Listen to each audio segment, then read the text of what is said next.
Hallo meine Lieben, ich freue mich sehr, dass ihr wieder da seid und eingeschaltet habt zur dritten Folge von Stricken mit Calypso. Mein Name ist Calypso und ich wünsche euch allen ein frohes neues Jahr. Ich hoffe sehr, dass ihr schön reingerutscht seid und dass die 3 heiligen Könige heute schon bei euch waren. Ich habe ganz viel für euch mitgebracht heute. Ich habe die Zeit zwischen den Jahren genutzt und habe mich ein bisschen versinken lassen in meiner kreativen Blase. Das heißt, ich habe gestrickt und aber auch genäht. Ich nähe nicht so oft, also keine Sorge. Das wird auf jeden Fall zu 98% ein Strickpodcast bleiben. Aber ja, das möchte ich euch auch gerne zeigen. Ich habe fertige Projekte, ich habe Sachen, die noch in der Mache sind, also noch auf den Nadeln.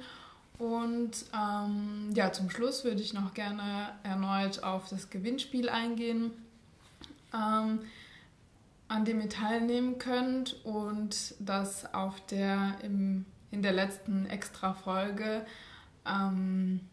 ja, genauer erklärt wird.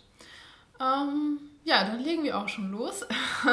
Wie ihr seht, habe ich hier mein fertiges Kissen auf dem Schoß. Ich bin wirklich ganz glücklich damit. In der ersten Folge hatte ich euch davon erzählt, dass ich diesen Pullover leider aus Versehen falsch gewaschen hatte und der dann eingegangen war. Ja, ich habe es mittlerweile geschafft, da ich eben genäht habe, ein Innenkissen aus einem ganz normalen weißen Baumwollstoff zu nähen. Und dann hatte ich noch Wolle zum Stopfen, also speziell für Kisten. Das sind dann so ganz kleine Kügelchen. Das hat ausgereicht für die Ärmel, die habe ich damit gestopft, das war ganz gut. Und dann habe ich endlich meine Wollreste verwertet, denn ich habe über die letzten Jahre, über die letzte Zeit einen großen Jutebeutel voll gesammelt mit Wollresten, also zum Teil kleine Knäuel, die so, ich weiß nicht, 4-5 Gramm waren vielleicht, aber auch einfach viele Enden, die abgeschnitten werden, habe ich da drin gesammelt und gedacht, irgendwann habe ich bestimmt genug, um mein Kissen zu stopfen. Und so war es dann auch, dass das gereicht hat. Und die Ergonomie von dem Kissen ist auch erstaunlich gut. Also wenn ich meinen Kopf drauf lege, ist es wirklich ein sehr bequemes Kissen. Also es ist unglaublich bequem. Und von der Qualität ist es ja auch fast 100% Wolle, ein bisschen Baumwolle ist drin. Also es ist wirklich ein qualitativ hochwertiges Kissen. Und wie ihr seht, habe ich die Arme dran gelassen. Das sieht ein bisschen lustig aus. Man kann sich also hier umarmen und wirklich damit kuscheln. Das hängt jetzt hier auf meinem Sofa rum. Und damit bin ich super happy. Also ich habe erst das Innenkissen genäht, wirklich sehr schlecht, sehr unschön zugeschnitten. Und dann habe ich das Innenkissen hier reingesteckt und danach erst angefangen, das zu stopfen. Vielleicht blende ich euch ein kleines Video ein, wie ich das an einem Abend gemacht habe. Und dann hier noch so ein bisschen rummassiert sozusagen, damit es auch schön verteilt ist alles und sich gut anfühlt. Und ja, um das abzuschließen, habe ich hier die Ärmel, den Halsausschnitt hier und hier unten mit einem weißen Baumwollgarn zugenäht. Und ich wollte dafür nicht das Garn nehmen, das ich gekauft hatte, um den Pullover neu zu stricken. Das war mir zu schade. Und außerdem wollte ich ein Garn, was ein bisschen was aushält und mit dem ich auch durch dieses dicke Gefilzte durchkam und da war dieses Baumwollgarn ganz gut, auch wenn das knallweiß ist und man den Unterschied vielleicht ganz leicht sieht, aber das ist mir egal. Auf jeden Fall bin ich ganz zufrieden mit meinem Kissen, also falls euch sowas mal passieren sollte, dann ist das ja vielleicht eine Option für euch mit oder ohne Ärmel. Wie man leider einen geschrumpften Pullover doch noch ein zweites Leben geben kann. Ja, das war es also erstmal dazu. Dann, hier liegt es gut, würde ich gerne über Socken mit euch sprechen. Also ich stricke nicht so oft Socken, weil ich nur Socken stricke, wenn ich welche brauche. Ansonsten finde ich Sockenstricken für mich ein bisschen langweilig. und ich leide ein bisschen an dem Socke Nummer 2 Syndrom. Deswegen stricke ich nur Socken, wenn ich wirklich welche brauche. Und es ist soweit. Ich brauche wirklich Socken. Und ich wollte euch fragen, was macht ihr denn mit euren Socken? Weil meine Socken, da sehen ganz viele mittlerweile so aus. Also es ist schon durchgelaufen, aber noch kein richtiges Loch. Hier ist ein bisschen die Sonne, kann man nicht so gut erkennen. Hier diese hellen Stellen, da ist das Garn wirklich, ja, da ist wahrscheinlich nur noch das Nylon übrig und keine Wolle mehr. Und die zweite Socke hat hier sogar wirklich ein Loch. Ja, ich finde es aber schade, weil der Fuß ist zwar total durchgelaufen, aber der Schaft ist ja noch in einem guten Zustand. Deswegen wollte ich euch fragen, was ihr denn macht. Schneidet ihr dann einfach den Fuß ab und behaltet den Schaft und strickt einen neuen Schaft da dran. Man sieht dann vielleicht aber schon den Unterschied, weil dieses Garn da schon ein bisschen mitgenommen ist im Vergleich zu dem neuen Garn. Oder was macht ihr denn mit euren alten Socken, wenn die komplett durchgelaufen sind und ja, man nicht einfach da 100 Löcher stopfen will, weil dafür ist meine Zeit ja dann auch zu schade. Das lohnt sich ja dann auch nicht. Ja, das ist eine Frage an euch. Schreibt es gerne in die Kommentare, was ihr dann da so macht. Auf jeden Fall habe ich, weil ich neue Socken brauche, offensichtlich jetzt neue Socken gestrickt. Ganz klassische blaue Socken. Hier das Bündchen mache ich im Rippmuster, 2 rechts, 2 links. Und hier oben auch den Rücken des Fußes mache ich auch 2 rechts, 2 links. Den unteren Teil mache ich glatt und ich stricke die klassische, die ist jetzt noch nicht gedämpft oder blockiert, die klassische Käppchenferse. Hier ist die zweite Socke, die ist noch nicht ganz fertig. Ich bin hier an der Fersenwand und ich merke mir das so beim Sockenstricken. Mittlerweile kann ich Socken auswendig stricken. Ich glaube, als ich Socken stricken gelernt habe, habe ich 10 Paar direkt gestrickt in einem Herbst und dann konnte ich das auswendig. Und ich finde, die Käppchenferse sitzt einfach am besten und ich kann sie mir auswendig merken. Ich schlage immer 60 Maschen an für meine Socken. Ich habe Schuhgröße 39,40, da reichen 60 Maschen. Und so, wie ich mir das merke, ist, dass wenn ich 60 Maschen anschlage, dann stricke ich auch 60 Reihen für den Schaft. So, und dann für die Fersenrückwand braucht man ja die Hälfte der Maschen. Also behalte ich 30 Maschen hier auf der Nadel und dann merke ich mir, wie lang die Fersenrückenwand sein muss, weil die Fersenrückenwand muss genauso viele Reihen haben, wie sie Maschen hat, also 30 Reihen. Das kann ich auch sehr einfach abzählen, indem ich die 2 letzten und die 2 ersten Maschen dieser 30 Maschen der Fersenrückwand kraus stricke. Das heißt, es entstehen an den Rändern hier Knötchen und es erleichtert hinterher das Aufnehmen der Maschen und auch das Abzählen. Das heißt, wenn ich hier 15 Knötchen habe an den Rändern, dann ist meine Fersenwand lang genug und dann kann ich die Fersenkappe stricken, also die Abnahmen hier machen und schließlich die Zunahmen, um die Socke hier wieder in die Runde zu bekommen. So mache ich meine Socken, so merke ich mir das ganz einfach. Die Maschenanzahl, wie viel Reihen und so weiter. Und so gelingt die Ferse und passt mir auch ziemlich gut. Ja, und die Spitze, da mache ich einfach eine ganz normale Bandspitze, heißt sie, glaube ich. Die sieht so aus. Ja, das war's zu meinen Socken. Erzählt mir, wie macht ihr eure Socken und was macht ihr vor allem mit euren alten Socken, die ihr nicht mehr gebrauchen könnt. Ja, als nächstes habe ich den Emily Pullover fertig und da bin ich glücklich. Also das ist, wie ihr seht, das ist der Pullover von diesem Kissen, den ich geschrumpft hatte und mir jetzt neu gestrickt habe. Ich werde jetzt nicht so viel darüber erzählen, weil ich habe schon mehrmals darüber gesprochen. Ich wollte ihn euch einfach nur mal zeigen, wie der geworden ist. Ich habe ihn schon gewaschen Und so sieht er aus. Also ich bin wirklich super zufrieden mit dem Ergebnis. Ich freue mich darauf, Fotos zu machen, hoffentlich bald, um der Anleitung hinzuzufügen auf Ravelry, die ihr auf Ravelry finden könnt. Und ja, ich bin super glücklich. Er ist endlich wieder in meiner Garderobe. Ich kann ihn einfach schnappen, anziehen und ja, manchmal trage ich den mit einem Top drunter oder ja, jetzt habe ich ein weißes T-Shirt angezogen. Genau, das war es eigentlich dazu. Mehr wollte ich nicht dazu erzählen. Ihr findet die Anleitung auf Ravelry. Das ist der Emily Pullover. Und ja, dann kann ich den auch schon wieder ausziehen. Dann hatte ich ein zweite Jacke angeschlagen. Und mittlerweile auch fertig. Das ist dieser schöne Cardigan hier. Den habe ich gestrickt aus der Online-Garn.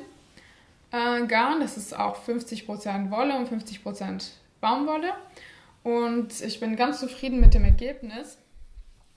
Der sitzt wirklich schön, hat eine schöne Länge und ich mag auch die Ärmel. Also es ist wirklich ein Frühlingsteil. So sieht der also aus. So. Ja, der Ausschnitt ist ganz schön geworden und hier diese Bündchen am Ende, diese weiten Kraus-Teile und auch die Ärmel gefallen mir echt gut. Ich finde, er sitzt gut und mir fehlen noch die Knöpfe, die muss ich noch dran machen. Da habe ich schon welche gekauft. Ich war bei Paul Knopf in Berlin-Kreuzberg. Von dem Laden hatte ich schon mal gesprochen, also für die in Berlin sind, die mir zuschauen, hallo, meine Nachbarn. Ja, geht zu Paul Knopf, das ist wirklich der Knopfparadies. Und da habe ich mir diese Knöpfe gekauft. Die sind aus Perlmutt und da habe ich, glaube ich, 4 oder 5.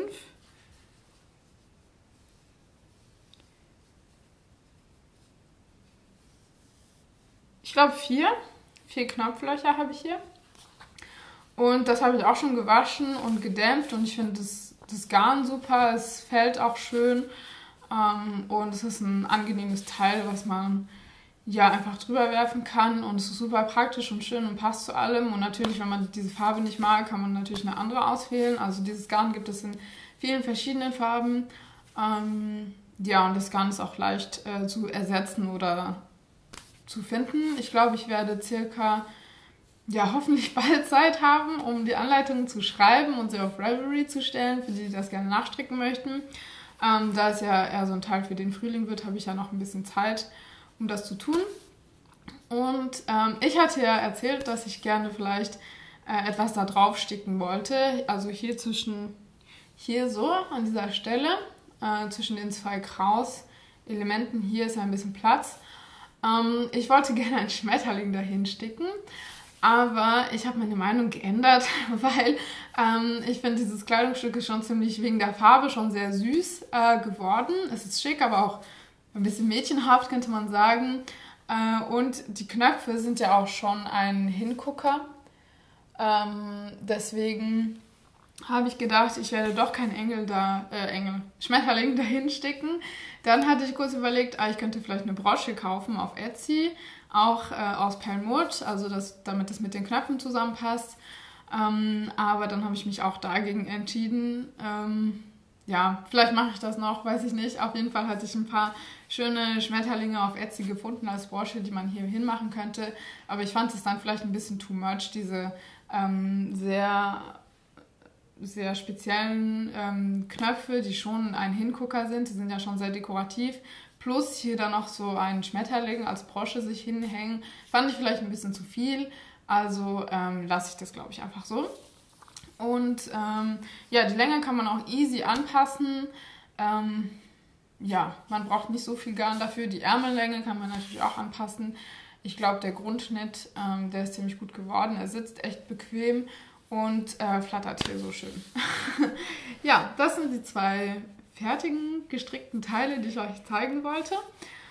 Das kann ich auch wieder ausziehen.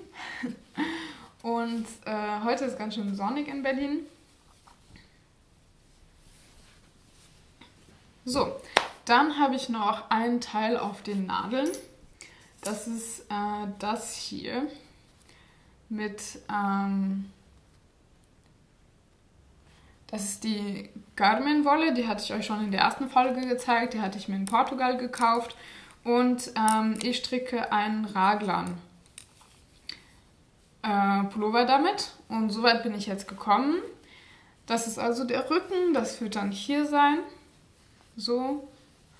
Und ich bin noch nicht so weit gekommen, weil eigentlich war ich schon viel weiter, denn ich hatte das schon hier vorne, den Halsausschnitt schon geschlossen, aber es hat mir nicht gefallen, wie er gesessen hat hier und deswegen habe ich einfach alles nochmal neu aufgemacht und wieder angefangen. Es ist immer besser, etwas wieder aufzuziehen und neu zu machen, weil wenn es dann nicht gut sitzt und nicht gut aussieht, dann trägt man das auch nicht und dann ist mehr Zeitverschwendung, sich da durchzuquälen und es zu Ende zu stricken, statt es einfach wieder aufzuziehen und vielleicht denkt man dann, oh, ich habe 3-4 Stunden verloren, aber eigentlich hat man sich nicht verloren, sondern besser neu investiert und es ist ja auch alles immer ein Lernprozess.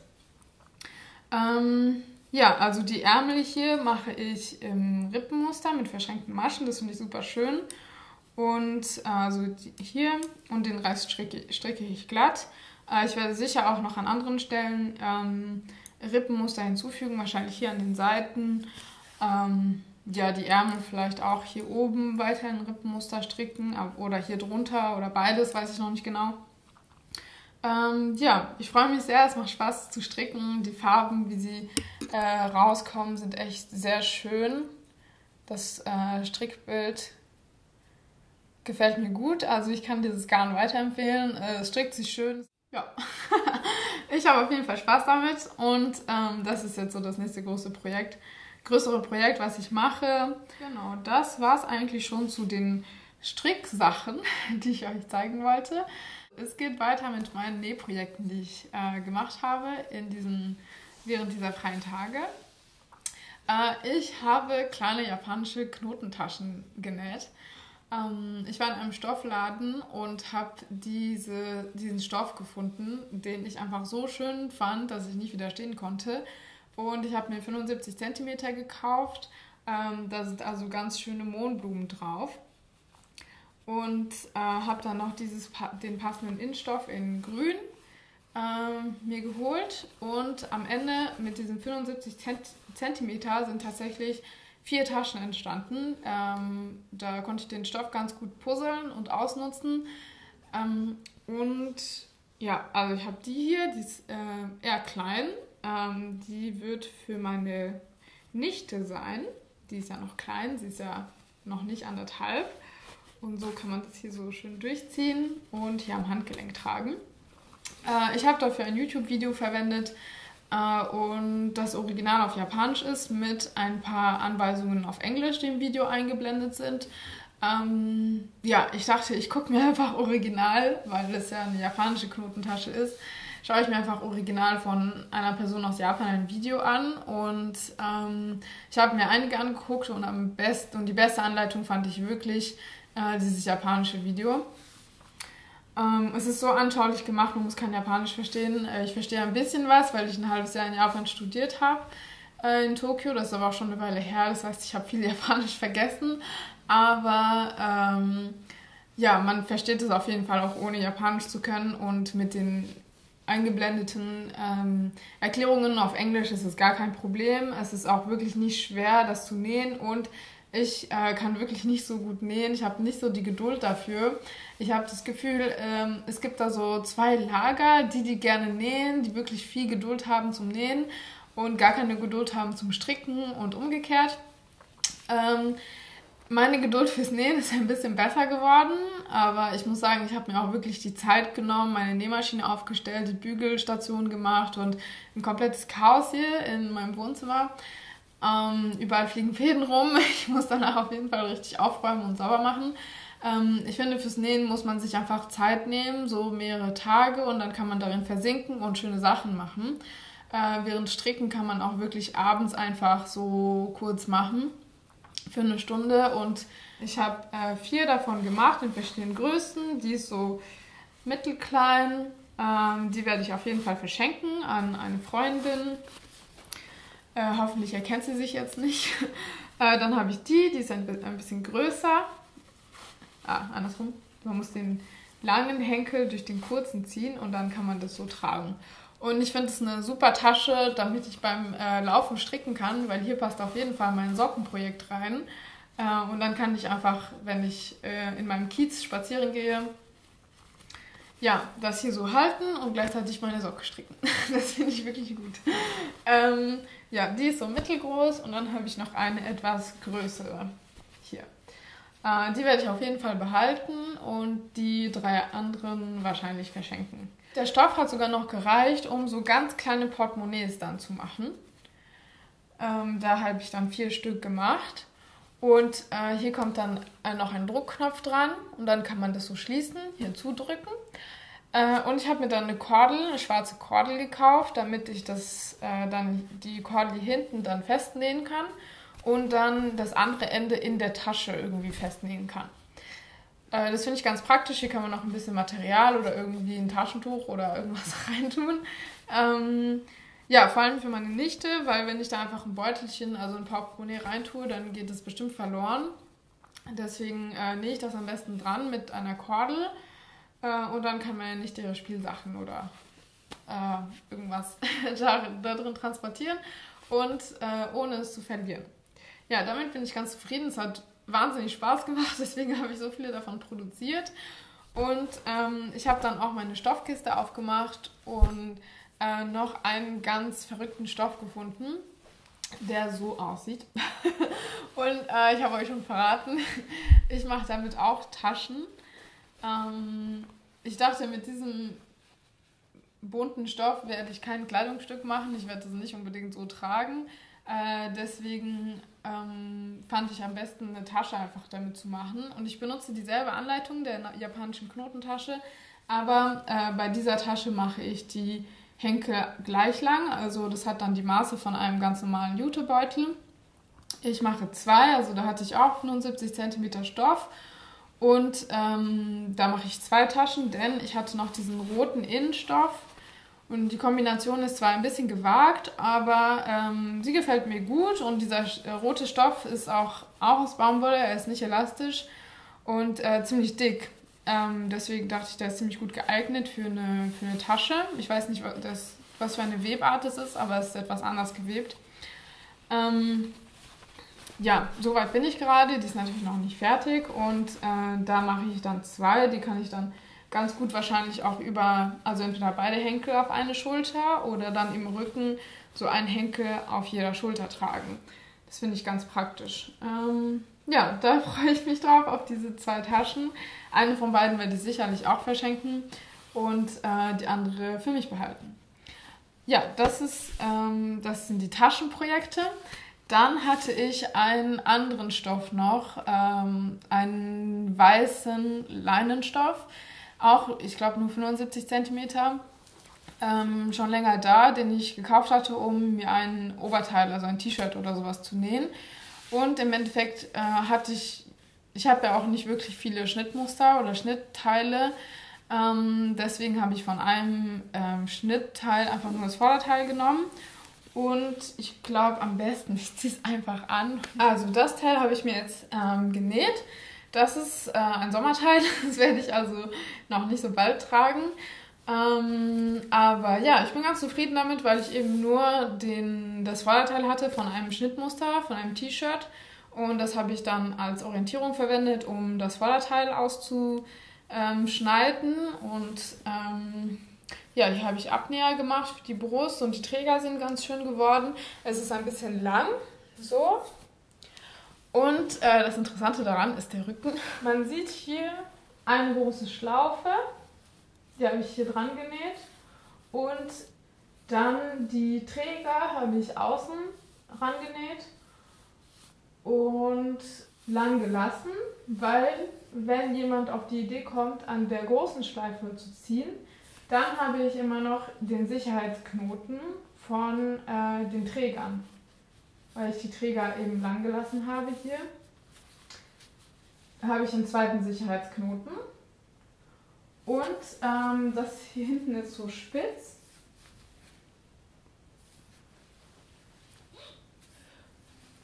Genau.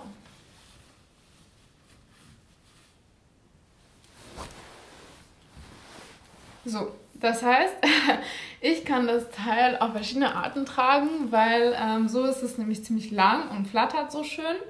Hinten die zwei Spitzen. Was ich aber auch machen kann, ist es die zwei Spitzen unten im Rücken auch noch zusammenzubinden.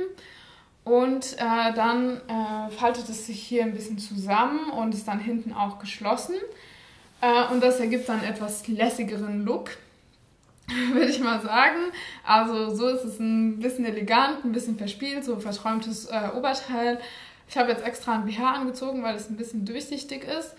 Ja, werde ich im Alltag wahrscheinlich nicht machen, weil ich BHs unbequem finde, aber das ist einfach eine persönliche Vorliebe. Ja, weil die BH-Träger sehen ja jetzt nicht so schön aus im Rücken, deswegen werde ich das wahrscheinlich ohne tragen im Sommer. Man kann es auf verschiedene Arten stylen, also entweder offen lassen hinten die Spitzen oder zusammenknoten, um hier ein bisschen cooler auszusehen, damit es auch mit dem Hosenbund hier zusammenkommt und es mehr ein bisschen kürzer ist.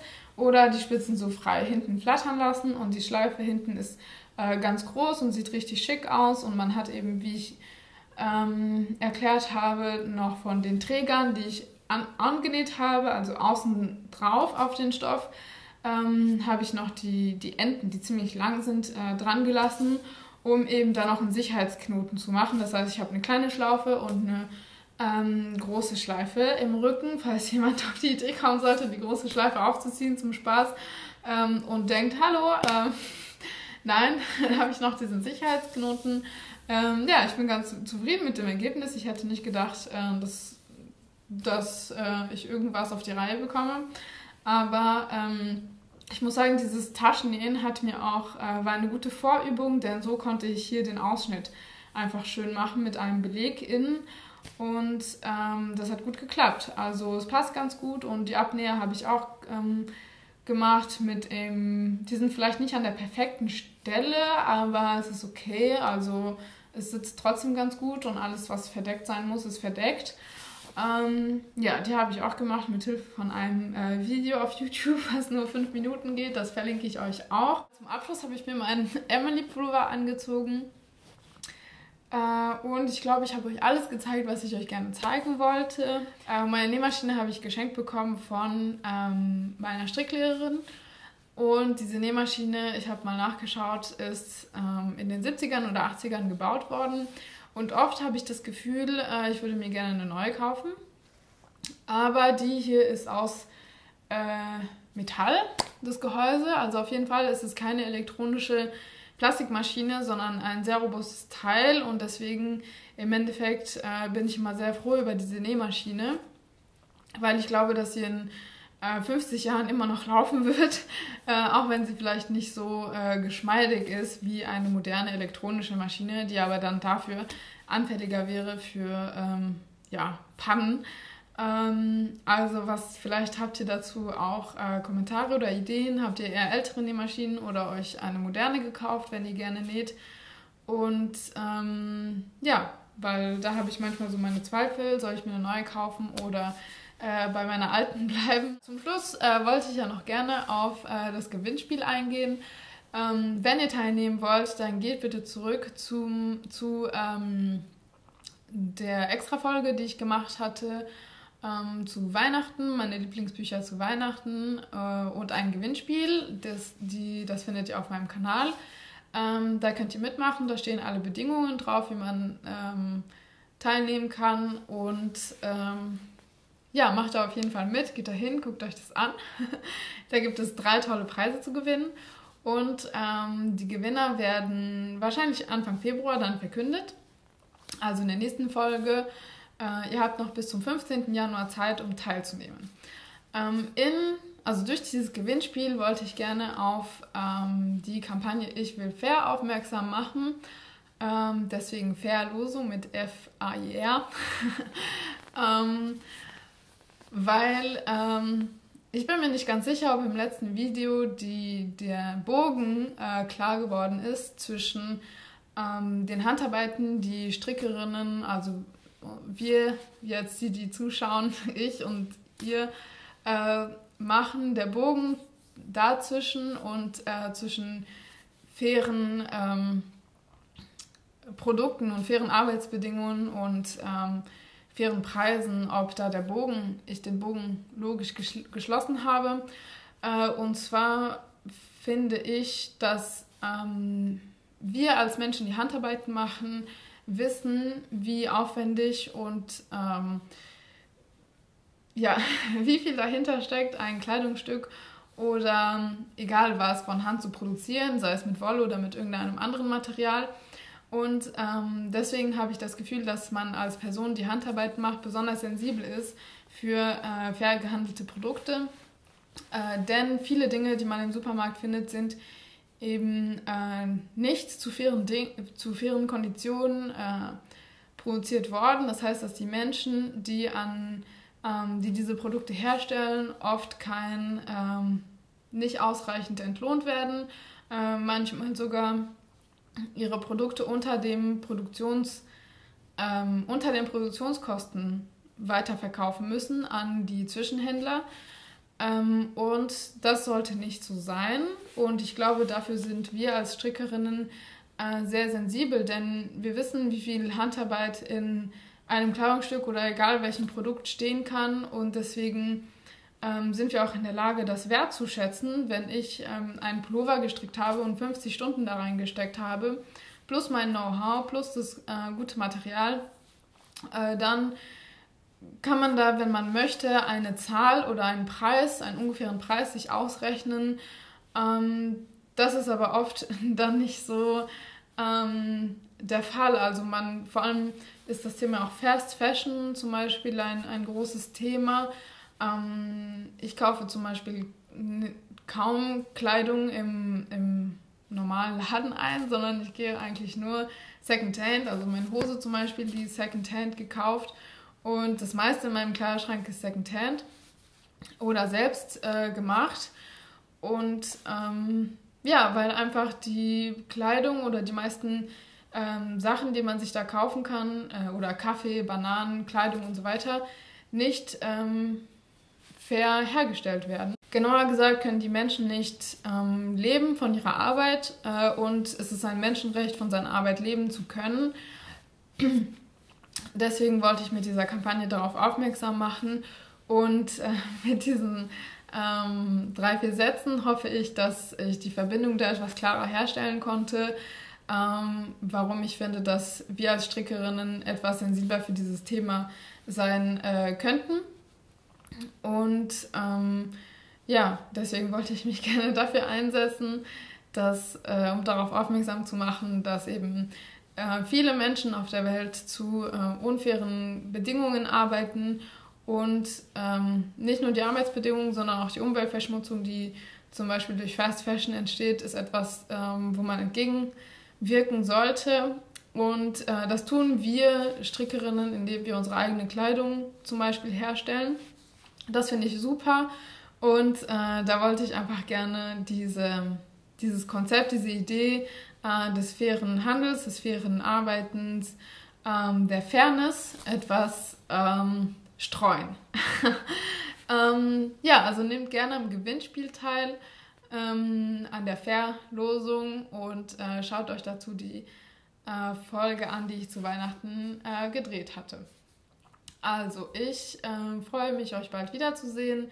In der nächsten Folge Anfang Februar, jeden ersten Freitag im Monat, gibt es ein Update von mir, was ich so mache. Und bis dahin wünsche ich euch einen sehr guten Start ins neue Jahr 2023 und sage einfach bis bald. Ciao!